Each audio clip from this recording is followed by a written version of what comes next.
A Qualicorp acredita que tudo isso vai passar. Mas enquanto não passa, investimos mais de 14 milhões para ajudar o Brasil a combater a pandemia. No Rio e em São Paulo, a Qualicorp se associou a grandes empresas para entregar 345 leitos ao sistema público de saúde. Milhares de vidas estão sendo salvas. Juntos, daremos a volta por cima.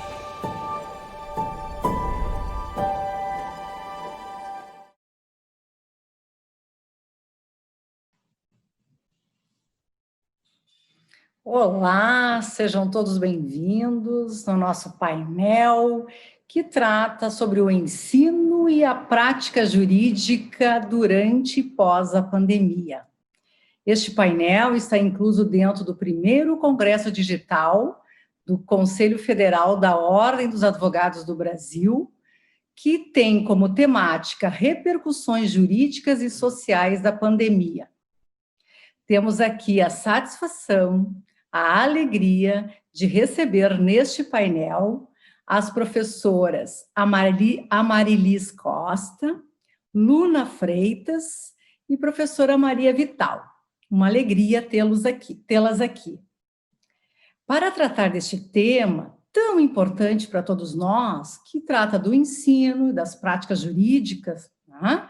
Até porque a educação é a base de tudo, passamos inicialmente para a palavra a doutora Amarilis Costa, advogada, ativista de direitos humanos, mestre em ciências humanas pela Universidade de São Paulo, a USP, especialista em direito público, pesquisadora do Grupo de Estudos e Pesquisas das Políticas Públicas para a Inclusão Social. Sejas bem-vinda. Com a palavra, querida professora Amarilis Costa. Boa tarde, muito obrigada, doutora Rosângela. Boa tarde a todas as pessoas que nos acompanham. É sempre um prazer e uma honra fazer parte de eventos tão valorosos como esse. Eu gostaria de cumprimentar toda a advocacia na pessoa do presidente do Conselho Federal da Ordem dos Advogados, o doutor Felipe Santa Cruz, cumprimentar as colegas da mesa na pessoa da doutora Rosângela, agradecer e dedicar o meu respeito e a minha mais profunda consideração à presidência da Seccional São Paulo, que me concedeu diariamente, me concede a oportunidade de presidir a Comissão de Graduação, Pós-Graduação e Pesquisa. Bom, na Seccional São Paulo eu tenho uma importante missão, que é capitanear a Comissão de Graduação, Pós-Graduação e Pesquisa, conduzir trabalhos que abordam o direito enquanto ciência social aplicada, valorizando um diálogo transdisciplinar e uma abordagem da valorização dos estudos jurídicos nos mais diversos âmbitos. E, assim, falar sobre o ensino jurídico e a prática jurídica durante a pós-pandemia é refletir sobre uma construção de um projeto de sociedade, sobre um novo projeto de sociedade que comumente ouvimos dizer como o novo normal. Esse projeto de sociedade, por óbvio, ele tem que ser fundado no Estado democrático de direito e no gozo pleno dos direitos fundamentais. O ensino jurídico, de uma maneira geral, ele necessita da modificação de olhares e panoramas. E a pandemia inaugurou novos tempos para toda a humanidade. O judiciário foi sacudido por uma série de demandas, modificações, questionamentos, e nós todas e todos, operadoras e operadores de direito, ansiamos soluções soluções rápidas. E no que concerne aos temas de pesquisa e estudo de ensino jurídico, já existem algumas instituições jurídicas que compõem uma vanguarda dessa nova era. Então, os estudos em direito antidiscriminatório, criminologia, direito global, desenvolvimento econômico, estudos fiscais, direito dos negócios, direito da concorrência em plataformas digitais, criptomoedas, enfim, todos esses assuntos eclodem e movimentam aí as discussões acerca do ensino jurídico nesse momento de pós-pandemia. Os grandes cursos e as grades das maiores e melhores universidades do país já estão, sim, atentos a esse novo momento, esse novo panorama social em que vivemos.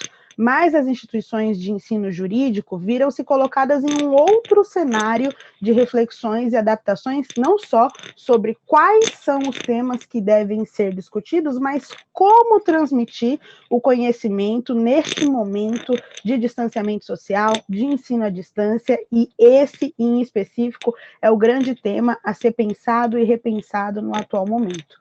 A pandemia, ela torna emergente essas indagações que estavam adormecidas e que são acerca da qualidade da difusão do conhecimento jurídico nessa infinidade de instituições que nós temos espalhadas pelo país. Por vezes, as diferenças da construção das grades, dos métodos pedagógicos que permeiam a estrutura do ensino jurídico são abissais. E esse retrato da realidade da difusão do conhecimento em direito precisa ser encarado não só pelo momento em que a pandemia fez eclodir reflexões, mas principalmente para que a qualidade do exercício profissional e de todo o sistema judiciário de maneira ampla seja garantida. Essa pandemia expôs algumas dicotomias relacionadas à qualidade do ensino, dos acessos aos recursos tecnológicos, das estruturas que por vezes são muito deficitárias e que envolvem o dia a dia, não só dos discentes, mas também das docentes e dos docentes de todo o nosso país. Esse estado pandêmico que ainda nos assola e assolou todo mundo, tende a trazer essas novas demandas, essas novas indagações, e todas as pessoas que operam o direito, hoje também passam a olhar do ponto da cientificidade, da pesquisa, para temas como vulnerabilidades, raça, gênero, questões sanitárias, enfim, direito das fronteiras. Esses assuntos, a partir de agora, eles ganham novos contornos nos espaços educacionais, e é preciso que as grades e que o ensino jurídico abarque essas temáticas para que as profissionais e os profissionais do direito, as advogadas e os advogados, os futuros operadores de direito, tenham, sim, na ponta da língua, a articulação desses temas que são de suma importância e que, no âmbito da política pública, se mostraram necessários. O direito ele não é estanque, então é um papel de todas e cada uma de nós fazer esse resgate e movimentar as bases do ensino jurídico. E dessa dicotomia toda surge justamente a missão da Comissão de Graduação, Pós-Graduação e Pesquisa, que desde já convido todas e todas que conheçam os trabalhos nas redes sociais. No Instagram somos @gpgpobsp e no Facebook somos Comissão Especial de Graduação, Pós-Graduação e Pesquisa. Lá nós almejamos essa plena integração entre a advocacia, a academia e a sociedade civil, cumprindo essa função do direito enquanto ciência social aplicada e promovendo essa integração da academia no ambiente de ordem. E é desse tema, é dessa difusão, é dessa construção de objetivos e matrizes que nos faz também permitir uma discussão, uma reflexão acerca da mercantilização do ensino e esse temor que existe entre os acadêmicos e toda a comunidade jurídica de como o Brasil caminhará em relação ao ensino jurídico. O nosso país tem mais de 1.500 faculdades de direito em todo o território nacional, e sendo deste total, apenas 51% aprovam mais que 50% dos seus alunos no exame de ordem. Isso é uma questão sintomática e o acesso aos cursos de direito não deve ser restrito a poucos, pelo contrário, a ampliação desse acesso, ela deve garantir um direito à educação superior de qualidade, que propicia que cada vez mais tenhamos e apliquemos pessoas diversas, refletindo as necessidades e demandas de todos os grupos sociais, inclusive os grupos marginalizados, os grupos discriminados, enfim. Essa é a função precípua do ensino jurídico, é pensar no nosso condão constitucional de sociedade livre, justa e solidária. E essa preocupação de pensar o desenvolvimento do sistema OAB é presente na Comissão de Graduação, Pós-Graduação e Pesquisa. Eu não sei exatamente quanto tempo ainda tenho de fala, mas se a doutora puder assinalar quando eu tenha que caminhar para o final, eu agradeço, por gentileza.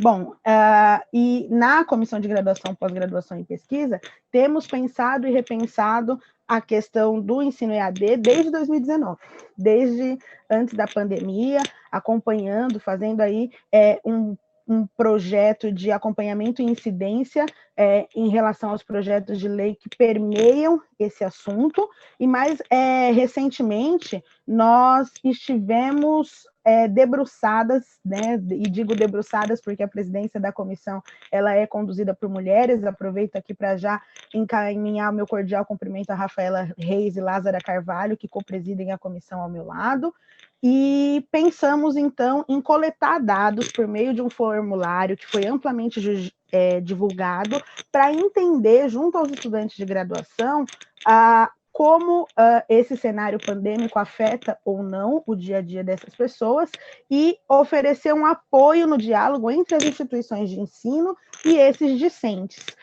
Esse projeto é denominado Observatório de Desenvolvimento do Ensino em AD, e esse link para o formulário pode ser encontrado nas redes sociais da comissão que eu já mencionei. Bom, e aí a pergunta que não quer calar são as conclusões que foram obtidas através do advento dessa colheita de dados. As informações colhidas nos fizeram chegar à conclusão que muitas vezes já foi também ventilada no ambiente, nos espaços de ordem, sobre a grande preocupação que a maioria dos discentes tem relacionada à efetividade do aprendizado e qual é a real possibilidade de exercer a profissão com dignidade, estando realmente preparados para assumir, enquanto operadoras e operadores de direito, as condições de contribuir para o exercício da justiça em todas as esferas da sociedade. Então, o que permeia e o que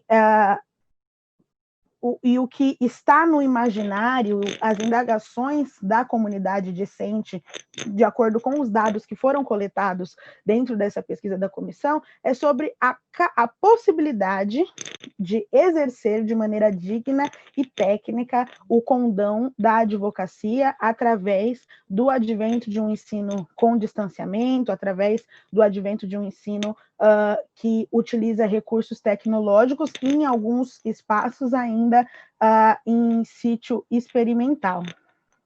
Bom, nós sabemos que é necessário, desde os primórdios da graduação no direito, focar no desempenho das funções jurídicas, fazer com que a jovem advocacia ingresse nos quadros da ordem, já compreendendo o munus privado, que tem um impacto ímpar na vida dos jurisdicionados e nos rumos da nação, que nós, advogadas e advogados, carregamos sobre os nossos ombros, e é imprescindível lançar esse olhar mais crítico e mais sensível à formação da advocacia já nos bancos da graduação. Os tempos de pandemia fazem eclodir todas essas discussões, todas essas demandas, já que os bancos escolares da graduação em Direito também formam e inserem no mercado diversas outras profissionais das carreiras jurídicas. Portanto, é imprescindível que essas instituições de ensino observem de forma mais eficaz como oferecer acesso aos graduandos e ferramentas tecnológicas, como respaldar o trabalho dos docentes de maneira em que, tanto no âmbito material quanto no âmbito da pesquisa, eles estejam auxiliados e respaldados para garantir o efetivo aprendizado das estudantes e dos estudantes.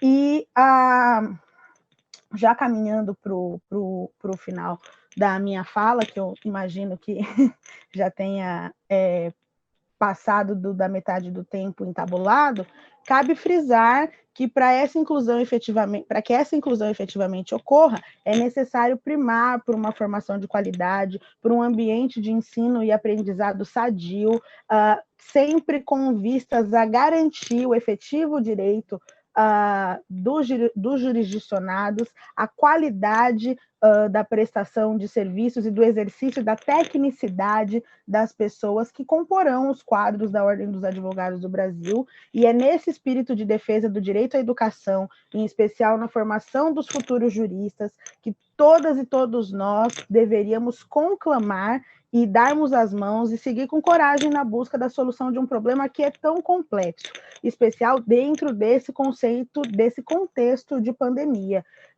que é uma proposição de um método de avaliação de qualidade do ensino acadêmico, um mapeamento das estruturas que permeiam o ensino jurídico, para que só então seja possível dialogar com as instituições de ensino sobre as melhores práticas, tanto sobre o ensino em formato EAD, quanto na oportunidade em que pudermos retornar às aulas presenciais, fazendo com que esse momento de pandemia seja uma grande lição, que inauguremos novos tempos, novas reflexões e saiamos mais preparadas e preparados desse cenário. Bom, eu gostaria de agradecer a todas, todos e todes. A oportunidade de fala e escuta é sempre muitíssimo importante. Mais uma vez, agradecer ao Conselho Federal, agradecer às colegas que acompanham essa mesa na pessoa da doutora Rosângela. Esse convite para este brilhante evento muito me honrou, e eu fico muitíssimo comovida em poder trazer um pouco sobre a Comissão de Graduação, Pós-Graduação e Pesquisa da Seccional São Paulo para as senhoras e para os senhores. Muito obrigada. Obrigada, doutora Amarilis, pela sua explanação, né? E quando falas nessa formação toda e essa preocupação que nós temos que ter, especialmente com a jovem advocacia, também encontramos o quanto é necessário o engajamento e o envolvimento das nossas ESAs, né? E nessa condição que aqui estou, e quero aproveitar e cumprimentar e mandar um abraço aqui para todos os nossos diretores da nossa escola, da OAB do Rio Grande do Sul, e do nosso presidente querido, doutor Ricardo Breyer, né, pela oportunidade de estar à frente, né, da nossa Escola Superior de Advocacia. Quero, dando seguimento a esse painel, passamos aqui a palavra à doutora Luna Freitas, mestre em Direito do Estado, especialista em Direito Civil e Processual Civil, docente da graduação e pós-graduação. Atualmente é coordenadora do curso de Direito da Faculdade de Belém e também conselheira da seccional do Pará, né? Com a palavra, doutora Luna. Então, já foi dada a palavra, porque cortou aqui a chamada. Ok. Bom, eu queria agradecer imensamente ao convite feito pelo Conselho Federal da OAB, na presença aqui na pessoa do presidente Felipe Santa Cruz. Agradecer também muito fortemente aqui a presença da professora Maria Vital, e juntamente com o professor Marisvaldo Cortes, nós desenvolvemos um trabalho junto à Comissão Nacional de Educação Jurídica, avaliando a qualidade da oferta do ensino em direito, a partir dos pedidos, a partir de políticas que valorizem a qualidade dessa educação do direito no Brasil. E queria também agradecer aqui ao presidente da Ordem dos Advogados Seção Pará, o presidente Alberto Campos, pelo total apoio à Casa da Educação Jurídica. Nós, doutora Amarilis, temos desenvolvido um case de sucesso, que é o chamado Torneio de Direitos Humanos, no qual nós realizamos simulações de julgamentos perante a Corte Interamericana de Direitos Humanos, e é uma simulação, é um torneio entre instituições de ensino jurídico daqui do estado do Pará. E nós estávamos caminhando já para a terceira edição desse torneio. Infelizmente, a pandemia, no mês de março, nos surpreendeu, e tivemos aí que redimensionar para o ano que vem a terceira edição desse torneio. E, de fato, é uma preocupação não só da seccional Pará, mas creio que seja também uma preocupação de todas as seccionais da OAB, incluir a pauta, como você muito bem falou, dos direitos humanos na temática do ensino jurídico. Não tem como nós desenvolvermos o aprendizado do estudante de direito, que vai ser futuramente um advogado, um juiz, um promotor, sem trazer à baila esses aspectos axiológicos. E ouvindo você falar, doutora, eu lembrei muito do livro do Boaventura de Souza Santos, no qual ele trabalha muito bem esse novo pensar da cultura jurídica, da forma como nós devemos desenvolver desde a sala de aula até a forma como um juiz, por exemplo, um juiz Hércules desce até a sociedade para conversar com a sociedade. Então, a pauta envolvendo a discussão hoje, ela permeia não só esse aspecto do aprendizado mais profundo, mais político, mas também eu me preocupei um pouquinho aqui em trazer nessa discussão alguns pontos que seriam mais voltados a repensar as teorias, as propostas teórico-pedagógicas. Por que eu digo isso? Se nós nos debruçarmos sobre o momento que nós estamos vivendo, é todo um processo de revisitação do ensino, né? Como eu vou aprender a ensinar, reaprender a ensinar. Todos os planos de ensino estavam montados até março, né? O início das aulas até março estavam planejados em cima de um modelo teórico presencial. E daí, aquelas instituições, né, que já têm algum tipo de atividade, 20% ou até 40%, que já havia sido autorizado em 2019, através da portaria 2117, também tiveram que readequar, porque não eram 100%, o direito ele não abarca a educação à distância, permitindo, de uma forma híbrida, ensino até 40%. Mesmo as instituições que já desenvolviam essas atividades, elas tiveram que repensar a forma de educar. Então, nós nos deparamos com, mesmo as horas de aulas desenvolvidas, com horas a mais do professor desenvolvendo em casa, os alunos tendo também que buscar mecanismos dentro da sua realidade cotidiana para assistir essas aulas. Por exemplo, aqui na coordenação onde eu trabalho, na Faculdade de Direito onde eu trabalho, aqui de Belém, nós temos casos em que os alunos, professora, eu passei a estudar às 10 da noite quando era possível acessar o Wi-Fi aqui de um local público, que era o horário que se ligava esse Wi-Fi. Então, era o único horário que ele tinha para estudar, era esse horário das 10 da noite. E aí nós percebemos que isso vai até dia 31 de dezembro, esse processo todo, né, já foi autorizado pelo Ministério da Educação, Conselho Nacional de Educação, permitiu que vá até dia 31 de dezembro. Então, ao refazer os seus planos, ao refazer os seus projetos de ensino, as instituições, elas precisam realmente discutir quais seriam as propostas metodológicas e pedagógicas. Eu penso o seguinte, quanto mais o direito ele se aproximar, quanto mais o ensino do direito se aproximar da pedagogia, e parece que existe aí um certo afastamento natural entre as teorias pedagógicas e o ensino do direito, né, que a gente percebe uma certa dificuldade de repensar o ensino. O ensino ele vinha presencial, de repente ele já eclode com uma modalidade totalmente AD, ele rompe com aquele status quo, e aí, por exemplo, eu tenho dados do censo aqui de 2018 que me mostram que foram 818.435 matrículas em direito impactadas, ou seja, foram quase 820 estudantes de direito impactados no Brasil com o efeito da pandemia. Então, para além dessa proposta da aproximação do ensino do direito com a realidade prática, com a vida real, que é aquela pedagogia da vida real de Donwen e Freinet, doutora Marilis, nós precisamos também pensar quais seriam teorias pedagógicas que devem permear a qualidade do ensino do direito, porque não basta apenas eu dizer, professor, o senhor vai ter que montar uma sala na sua casa ou no seu escritório, fazer um home office para ensinar através da tela do computador do seu celular. Você precisa estimular esse aluno. O aluno não pode ficar com a tela do celular desligado por N razões. porque a gente não sabe se, de fato, ele está assistindo aquela aula. Tudo isso passa pela qualidade. E o que a gente observa?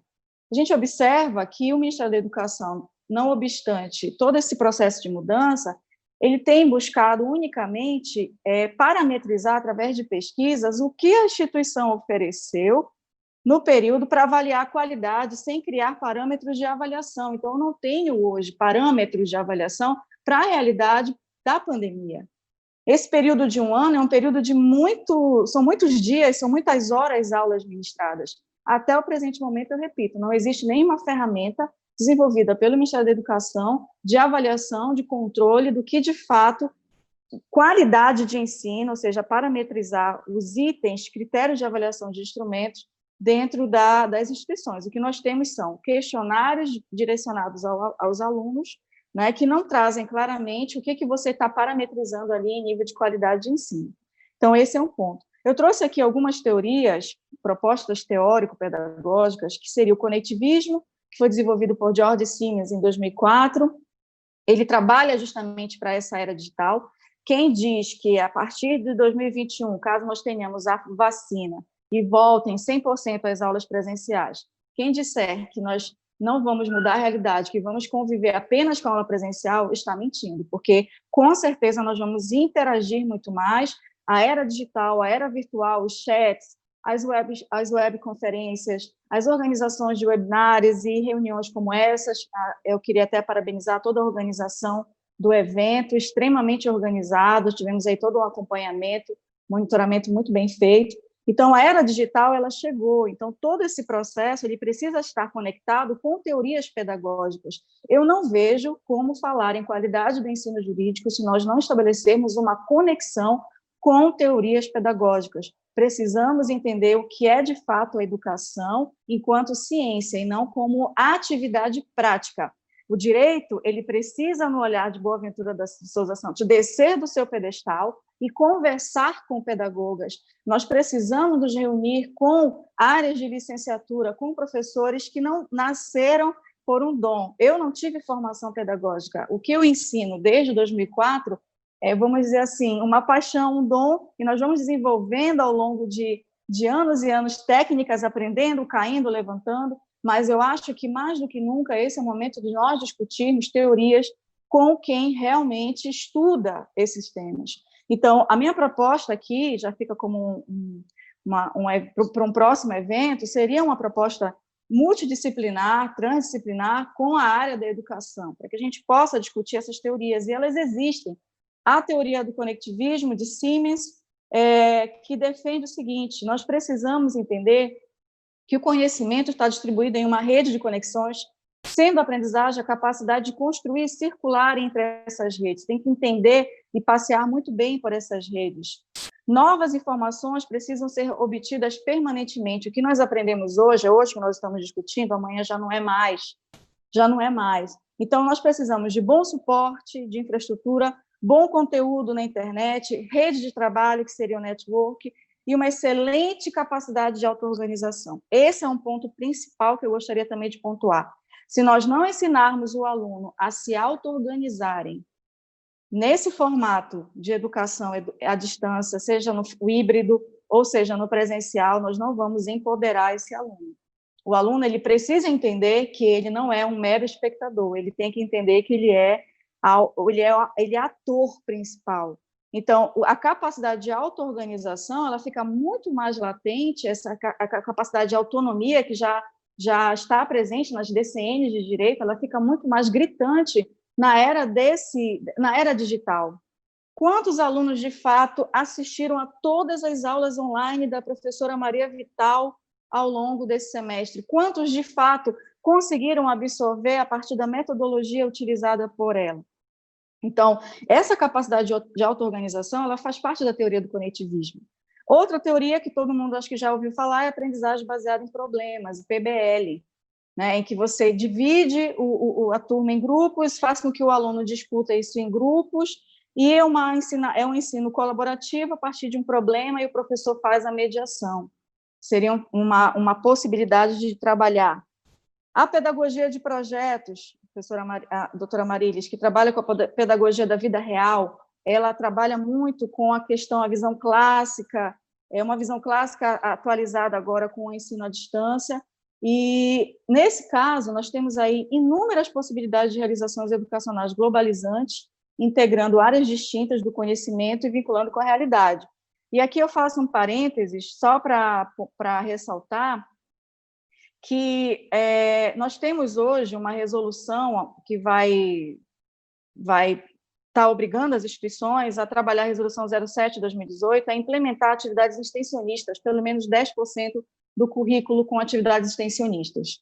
E aí a gente pode pensar em incluir dentro das atividades extensionistas propostas que seriam voltadas para esses grupos que a doutora Marilis muito bem citou anteriormente, não só o ensino curricular. Então, assim, de uma forma geral, nós precisamos discutir qualidade de ensino jurídico. E falar de qualidade não basta apenas nós colocarmos o professor em frente à tela e fazer com que o aluno assista. Nós precisamos discutir qual é a teoria pedagógica ou quais teorias pedagógicas nós precisamos desenvolver durante e pós-pandemia e, principalmente, discutir, dentro dessa qualidade, qual será o impacto, por exemplo, ao exame de ordem, qual será o impacto disso aos alunos que vão receber seus diplomas ao final desse ano, né? E aí eu não consegui entrar no estágio, na parte do estágio, acho que a professora Maria Vital vai conseguir entrar nessa parte do estágio, que também é um assunto de muita importância nesse momento, porque envolve o mercado de trabalho, envolve a inclusão desse aluno realmente nas atividades práticas. Eu agradeço aqui imensamente a oportunidade de falar. Acho que nós temos muitos temas a debater em cima do... Eu sou uma entusiasta da educação jurídica, estou muito feliz de estar ao lado de mulheres brilhantes como vocês e fico à disposição aí para a finalização do debate. Obrigada. Nós é que agradecemos, doutora Luna Freitas, eu acho que uma excelente, né, foi uma excelente explanação de trazer todo esse compromisso e olhar a educação como um todo, né, e o direito não pode ficar fora disso, né. Eu quero, de imediato, né, passar para a nossa querida professora Maria Vital, doutora em Direito pela USP, professora adjunta do Departamento de Direito Civil da UFC, coordenadora do curso de Direito da Unicef, onde também é professora permanente do PPGD, presidente da ABED. Aliás, professora, eu recebi aqui, enquanto estou nesse painel, inúmeras mensagens que dissesse aqui nesse painel, em nome de todos, não vou citar aqui, mas de muitos colegas professores, parabenizando o seu trabalho frente à presidência da ABED. Membro da Comissão Nacional de Educação Jurídica do Conselho Federal da OAB, membro efetivo do Instituto dos Advogados Brasileiros, professora federal aposentada. Querida, com a palavra. Boa tarde, eu estou muito honrada de participar desse momento histórico, primeiro congresso digital da nossa OAB, essa instituição que nos une, e quero agradecer o convite pela honra de estar aqui acompanhada da professora Rosângela Santos, da professora Marilis Costa, e da professora Luna Freitas, que com a Luna fazemos um trabalho junto à Comissão Nacional de Educação Jurídica, e eu aproveito aqui para cumprimentar lá o nosso chefe, professor Marisvaldo Cortez, que com muita sapiência conduz, é uma comissão relativamente grande, mas ele consegue lidar com todos nós, e é uma comissão muito unida. E eu tenho muita honra também de fazer parte dessa comissão. É uma honra enorme de ser a presidente da ABED. A ABED é a Associação Brasileira de Ensino do Direito, que foi fundada no início da década de 2000, quando eclodiram esses novos cursos no Brasil. E aí um grupo de professores preocupados exatamente sempre com a qualidade da educação jurídica fundou a ABED, que até hoje nós nos debatemos nesse objetivo original da ABED, que também é o objetivo da Comissão Nacional de Ensino, do Direito, de Educação Jurídica, permitir estar sempre atentos à qualidade da educação jurídica. E eu agradeço muito gentilmente as observações que me foram aqui transmitidas pela professora Rosângela. Na verdade, o trabalho na ABED é um trabalho de equipe, é um trabalho de todos nós, professores, que temos esse objetivo comum. Bom, a questão das repercussões jurídicas, eu diria de início, as repercussões da Covid foram infinitas, foram inúmeras. Como a Covid mexeu com tudo, mexeu com a economia, mexeu com a sociedade de um modo geral, mexeu conosco, nós mudamos, né? Nós não somos as mesmas pessoas. E assim também não trabalhamos mais da mesma forma que trabalhávamos há 3 meses atrás, 4 meses atrás. Com relação ao ensino do direito, acho que a Covid nos encontrou bastante despreparados. Nos cursos jurídicos, nós estávamos bastante despreparados para enfrentar esta novidade. E, diferente de outros setores, até da própria economia, que vai reagindo aos poucos, nós mesmos que vamos aprendendo aos poucos, no ensino do direito, nós não tivemos muito tempo para refletir. Mesmo despreparados, nós tivemos que dar continuidade, não fechamos os cursos. Todas as instituições, elas continuam de um jeito ou de outro, e eu me questiono, por que nós não estávamos preparados, professora Marilis, professora Luna? Culpa das nossas instituições, culpa de nós mesmos, o que nos impediu, o que nos assustou? Na verdade, o que assustou, pelo menos eu digo e eu me coloco, tudo que eu for dizer aqui, eu me coloco também. Essa grande dificuldade que nós tínhamos de conceber a importância de um ensino à distância. Nós preferíamos, professores do direito, aquele ensino da cátedra, o ensino presencial, dentro daquele posicionamento que o professor é o centro de tudo e que os alunos meros ouvintes. Isso a gente, embora se fale muito, a professora Luna falou uma coisa muito importante, de a gente se aproximar na educação jurídica, se aproximar da educação, né? E nós não temos formação, mas também eu acho que a gente tem que bater aqui e dizer o meia culpa. Nós nos recusamos durante muito tempo a fazer essa aproximação, professora Luna. Eu coordeno um curso de Direito há 20 anos e os professores do Direito, os primeiros cursos de formação que nós convidávamos, ou que nós convidamos os colegas da educação, da pedagogia, os colegas do direito viam alguns com algum desprezo, como se nós fôssemos os sabe-tudo e que os colegas da pedagogia, da educação, não tivessem nada para nos ensinar. E isso é um erro tremendo. Pelo contrário, nós que pousamos de professores sem a devida formação. Por que eu sou professora? Porque eu fiz mestrado? Por que eu sou professora? Porque eu fiz doutorado? Porque professora que eu tenho dom? Isso é técnico. A gente tem que saber. E eu repito para todos os colegas que me escutam, eu me incluo.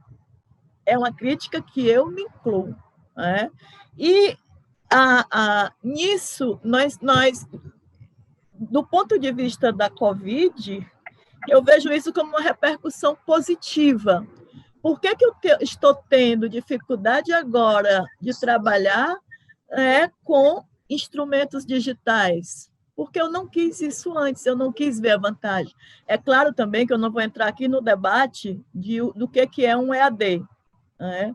Mas nós podemos ver, pelo menos, o que é a vantagem de um ensino síncrono, ou pelo menos a vantagem de um ensino híbrido, coisas que nós nos recusamos a ver até agora, né? E hoje eu vejo, até com uma certa alegria, e eu tenho meu próprio laboratório, que é a minha coordenação, eu vejo como esse debate tem evoluído.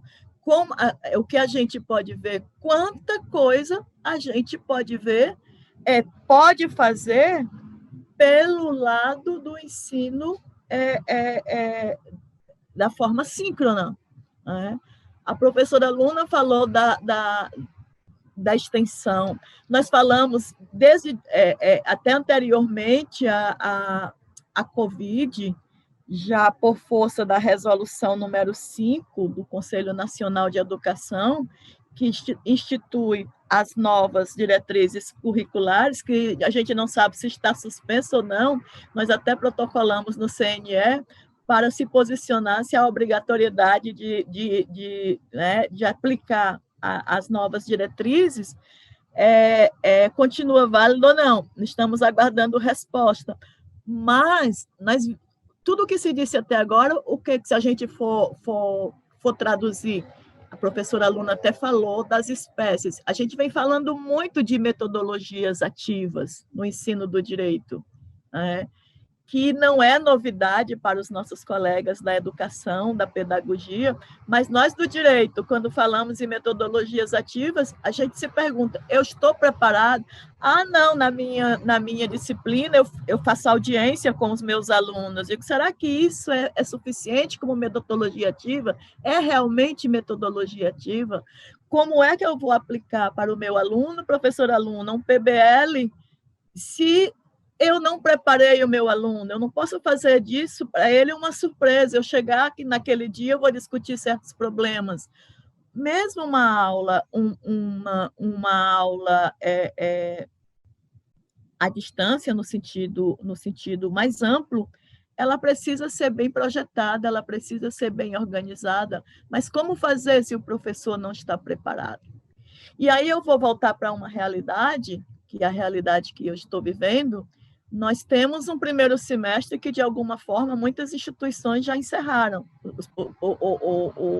mas por digamos, uma coragem mesmo dos professores que enfrentaram as dificuldades, enfrentaram a possibilidade de dar aulas síncronas, mesmo sem estar preparados, mas foram enfrentando essa dificuldade, e eu acho que isso também foi muito bom para melhorar o relacionamento professor-aluno, e isso para mim é um paradoxo. Na aula virtual, houve uma maior aproximação entre o professor e o aluno, por quê?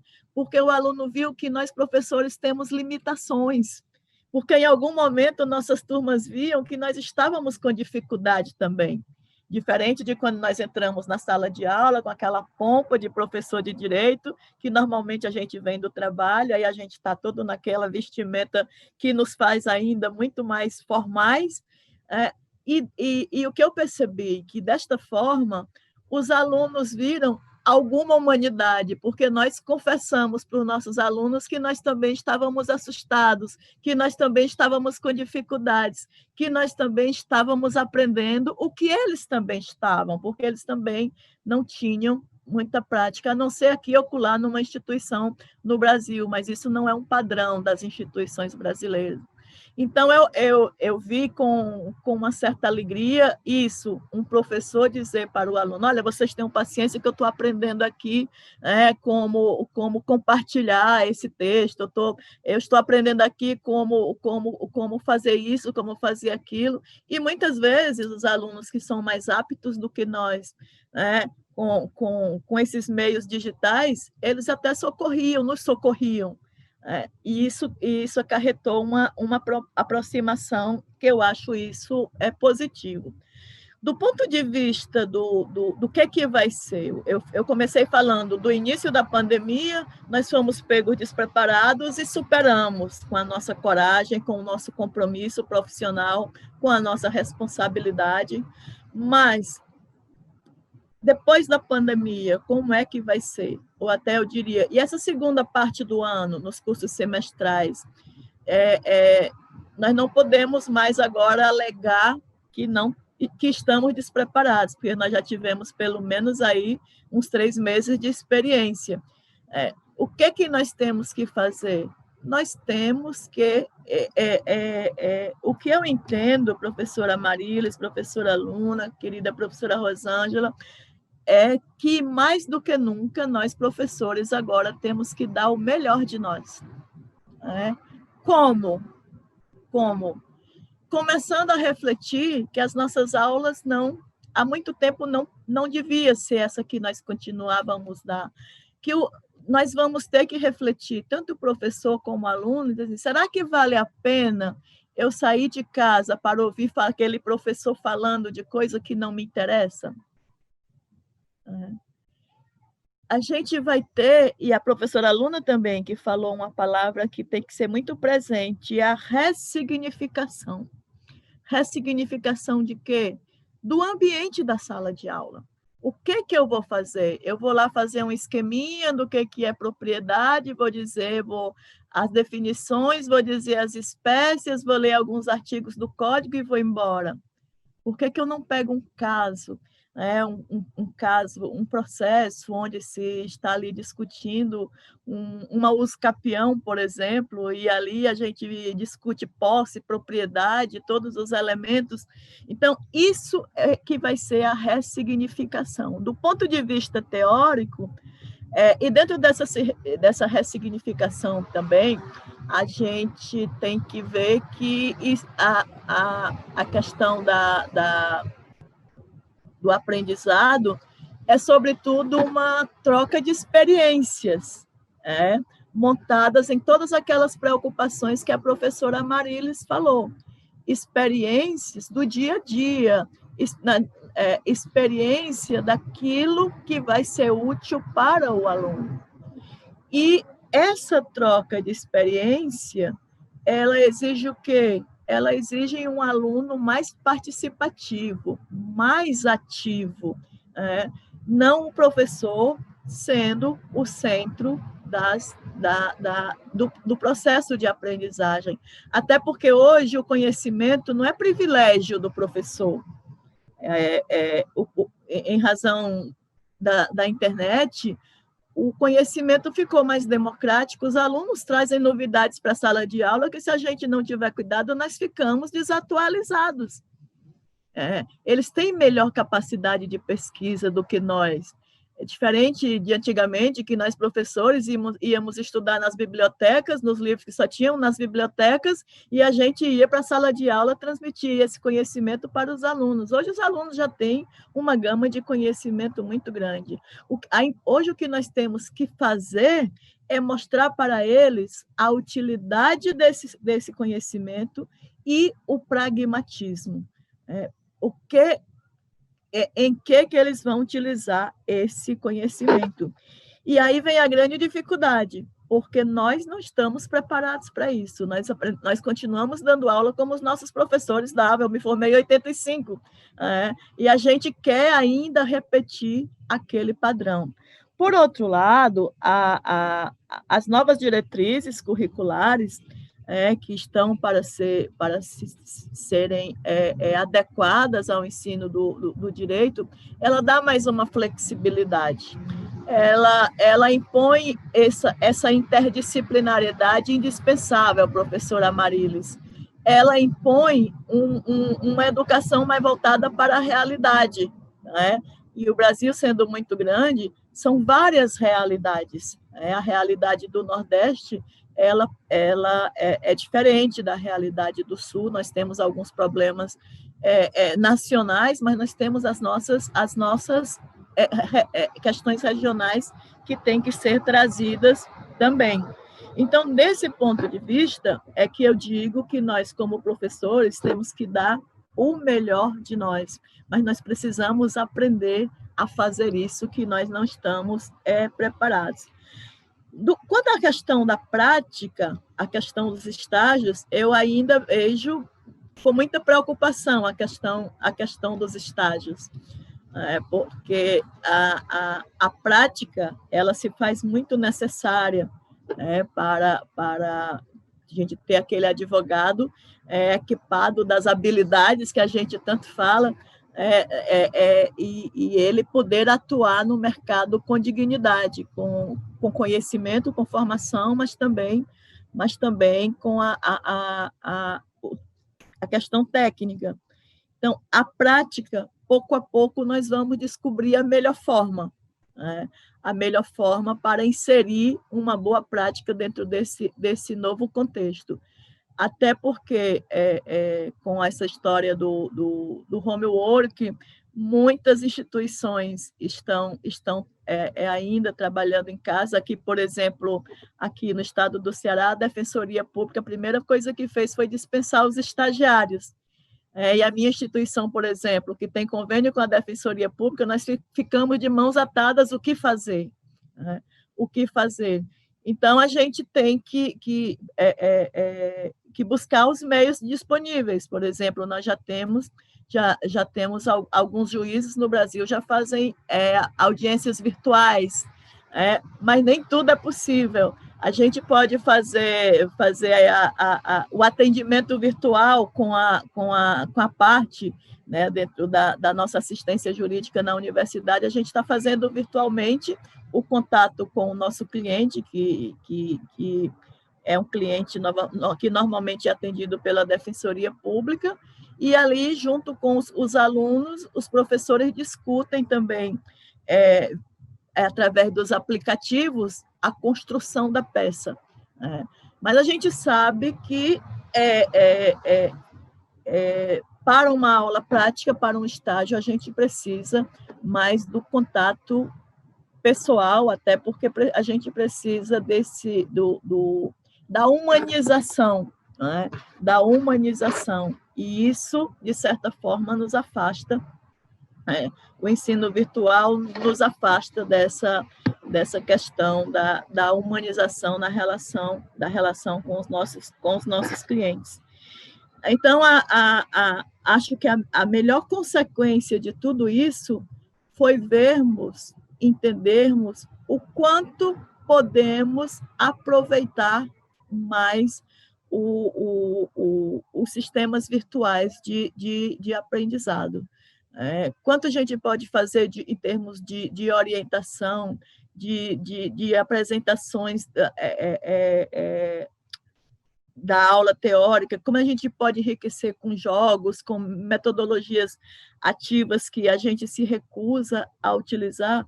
Então, eu não acredito mais que a gente vai ter um ensino 100% presencial.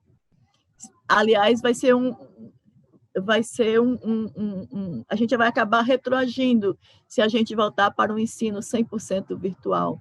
Acho que a grande lição é que nós vamos saber aproveitar mais os 5 anos do ensino, normalmente, do direito, para tornar esse tempo muito mais rico através do ensino remoto síncrono, que, a meu ver, é diferente daquela prática EAD que algumas instituições defendem, daquelas aulas gravadas.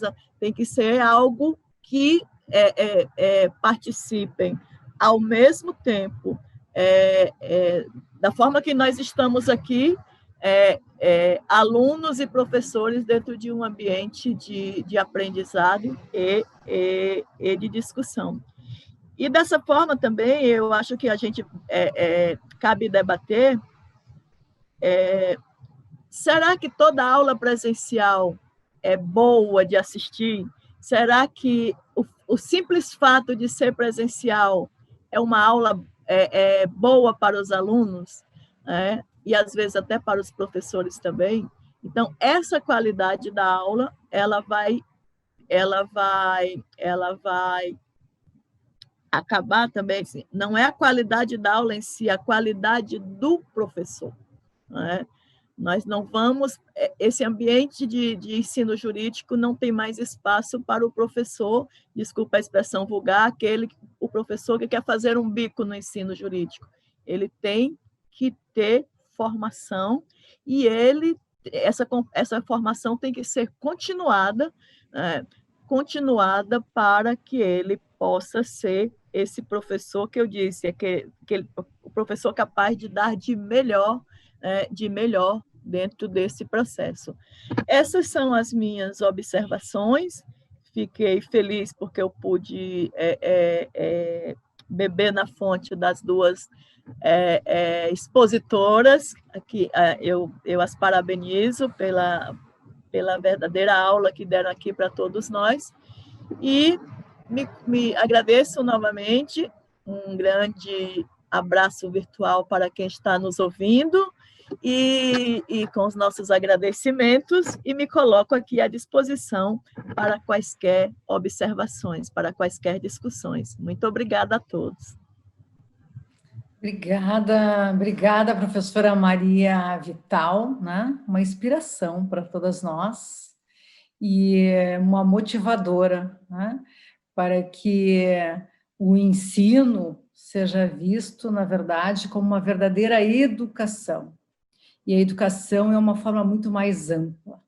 É olhar e saber o porquê estamos e para quem e o objetivo de tudo isso, que só pode ser o humano, a humanização. E essa ressignificação, professora Luna, né?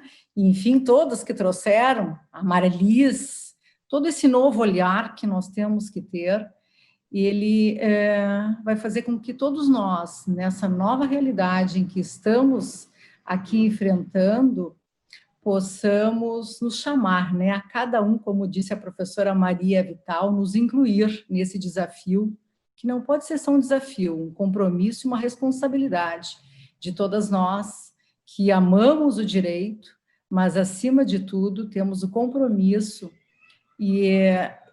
com a educação, né? E a educação, na verdade, nós, como advogadas, temos que saber que ela tem que ser sempre, ela é constante.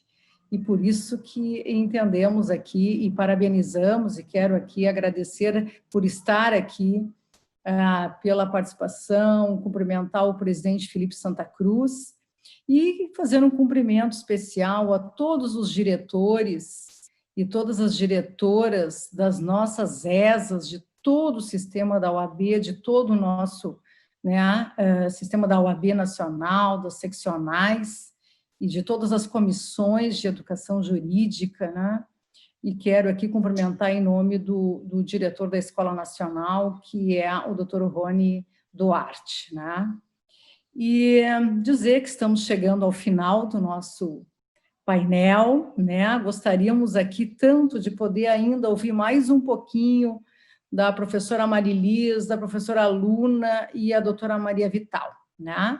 Mas que não seja esse o único evento, né? Vamos aproveitar que toda essa nova plataforma seja sempre motivadora para que possamos, em cada um dos locais onde estivermos, né, trazendo esse novo olhar, essa sensibilidade e, acima de tudo, essa tão necessária humanização trazida aqui para os nossos professores e professoras. De nossa parte aqui, queremos passar agora a palavra rapidamente para cada um, nós temos um minutinho, né, para cada um aqui poder fazer um agradecimento final aqui, temos ainda um minutinho de painel, né? Obrigada mais uma vez a todas vocês. Podem abrir seus microfones e conversando, então. Agradeço a oportunidade de fala e escuta, agradeço especialmente a condução da senhora, a doutora Rosângela, todo o Conselho Federal, acompanhe nossos trabalhos nas redes sociais e fico disponível para próximos diálogos. Obrigada, doutora Maria Vital, obrigada, doutora Luna, sempre uma honra. Eu também gostaria de agradecer e parabenizar a doutora Rosângela pela condução dos trabalhos, me colocar à disposição do Conselho Federal e das próprias comissões de vocês, seccionais, para eventualmente participar de novos eventos, discutir esse tema é muito relevante no momento. E eu gostaria também de fechar com uma frase de Paulo Freire, dizendo que toda mudança é difícil, mas que é possível. Obrigada. Verdade. Bom, resta menos de 1 minuto, eu quero parabenizá-las, as 3 que estiveram aqui, brilhantes, mulheres de muito valor, que deixaram aqui grandes ensinamentos, e eu repito que, para mim, foi um presente estar aqui com as senhoras e desejo toda a felicidade do mundo. Um grande abraço. Um abraço a todos, muito obrigada pela participação, né? E que a educação seja realmente prioridade nesse país, não é isso? Tchau, muito obrigada tchau. Não pela vamos audiência perder as esperanças. Não. Um aplauso grande para vocês. A todas nós e a todos que estiveram aqui conosco, nos prestigiando, participando do nosso painel. Muito obrigada.